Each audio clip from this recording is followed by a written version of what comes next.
Ustaz, saya merasa bahwa Ustaz Labib ada hal-hal yang sangat perlu disampaikan kepada kita semua. Pada Ustaz, saya akan menyesal seumur hidup kalau beliau tidak mengumumkan sesuatu karena beliau memendam banyak mutiara-mutiara. Ustaz Labib, pada Ustaz, sebelum nanti Mbak Megan, Mas Jimas, sebelum Pak Mustafa Yasin juga saya mau untuk maju di depan sekarang. Karena Muhammad itu salah satu doanya adalah Al-Mustafa. Jadi kalau Muhammad itu mutiara, maka Mustafa adalah intan. Saya itu tentang lagu nih. Ustaz Labib, betul. Kami berharap sekali.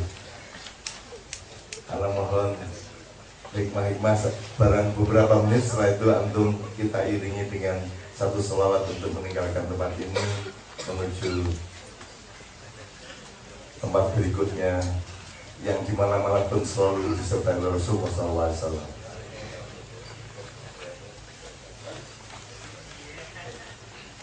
Ini Pak Sobaikal mengingatkan dunianya udah kayak kan yang Indonesianya nih baru sedang dirintis oleh para malaikat, sedang rapat-rapat di malaikatnya. Salabib, fadal salabib, please, whatever. Antum kutipkan hal-hal yang indah pada malam hari ini. Antum kan perpustakaan melaku. Antum kan apa yang penuh hikmah dari Imam Ali, apa yang penuh hikmah dari para sufi teman dahulu, supaya kita semua tidak pernah putus asa, supaya kita semua bermakrifat terhadap kebenaran yang indah itu dan seterusnya. Betul. Assalamualaikum warahmatullahi wabarakatuh.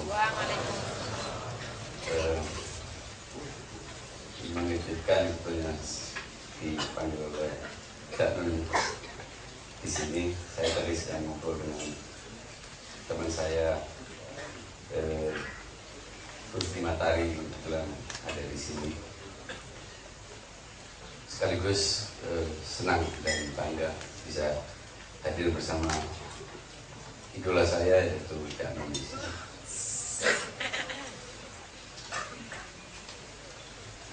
Tentang Rasulullah SAW disebutkan bahwa kita ini disuruh bersolawat selalu, dan banyak orang melakukan solawat. Kita semuanya juga melakukan solawat. Hanya saja kadang-kadang tujuan kita bersolawat atau motivasi kita bersolawat sebagian berbeda-beda. Bahkan di sebagian tempat solawat itu menjadi pertanda berakhirnya tasyakuran. Jadi yang berakhir orang berarti jawabnya apa ya? Padahal solawat itu dalam bahasa Arab kata dasarnya adalah sod dan lam. Sod dan lam itu berarti punya arti connection, sambungan, connectivity. Jadi sesuatu yang berhubungan itu pasti kata dasarnya sod dan lam. Makanya ada silaturahim. Itu kata dasarnya ada sholawat. Dan sholawat itu adalah bentuk jamak dari sholat. Dalam bahasa Arab tidak ada kata khas namanya sholawat. Yang ada ya sholat. Jadi baik sholat dalam bentuk gerakan maupun sholat dalam bentuk verbal ini disebut dengan sholat. Dalam bahasa Indonesia dibedakan antara sholat dengan sholawat. Sehingga kalau sholat adalah gerakan tertentu, kalau sholawat itu yang verbal. Padahal itu yang satu adalah tunggal, yang satu adalah jamak. Jadi tidak ada bedanya sebenarnya. Makanya siapa yang sholat, ya sholat itu ya sholawat itu.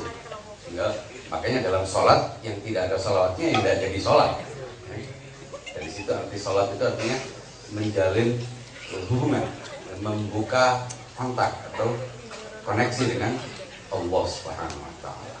Nah, filosofi dari sholawat itu adalah menjalin hubungan dengan Allah tujuannya. Jadi kalau kita bersalawat kepada Rasulullah, itu bukan kepada Rasulullah berhenti di Rasulullah karena menjadi absurd, menjadi tidak ada artinya. Lah buat apa menghubungi Rasulullah? Mengadakan kontak dengan Rasulullah karena kita tidak bisa mengadakan kontak langsung dengan Allah Subhanahu wa taala. Mengapa?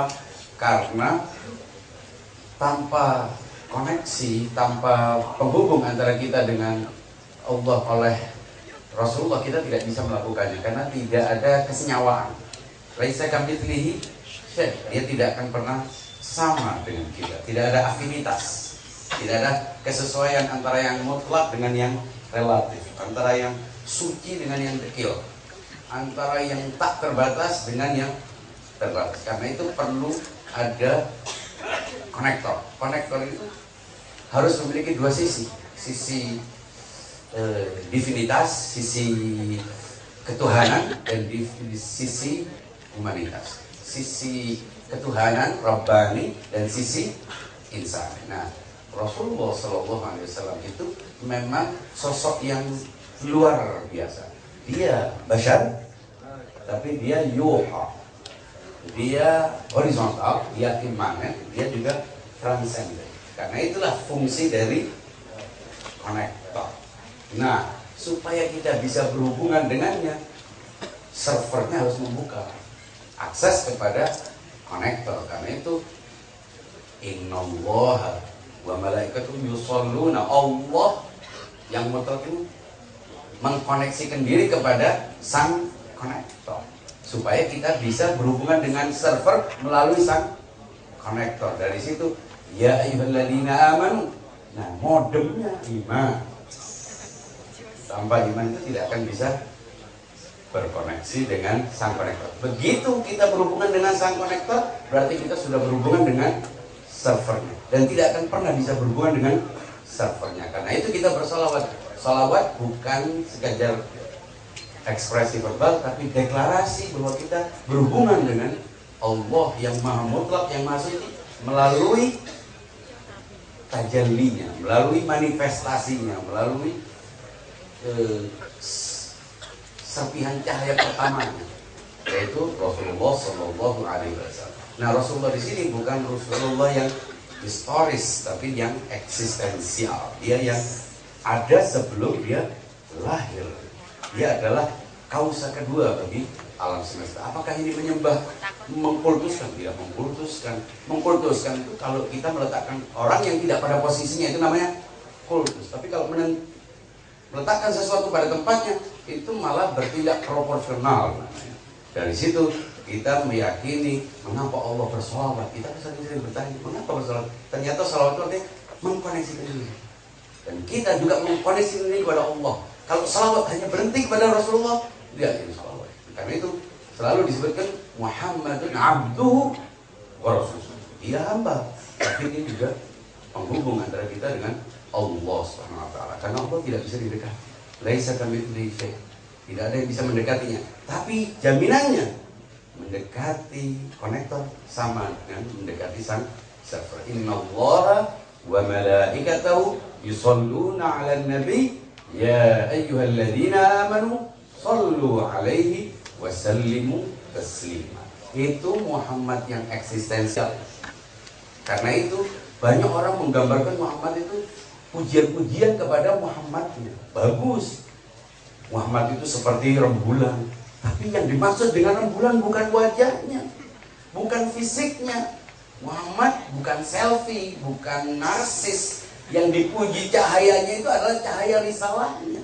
Jadi kalau kita memuji wajahnya, wajahnya adalah manifest dari ajarannya, dari risalahnya. Cahayanya yang dibawanya adalah cahaya Rasulullah Shallallahu Alaihi Wasallam. Dialah orang yang berjalan menunduk-nunduk seperti orang yang sedang, seperti singa yang akan menerkam mangsa. Pelan-pelan jalan supaya kalau ada orang yang tahu bahwa Muhammad sedang jalan, orang tidak bubar kemudian berebut untuk mencium tangan.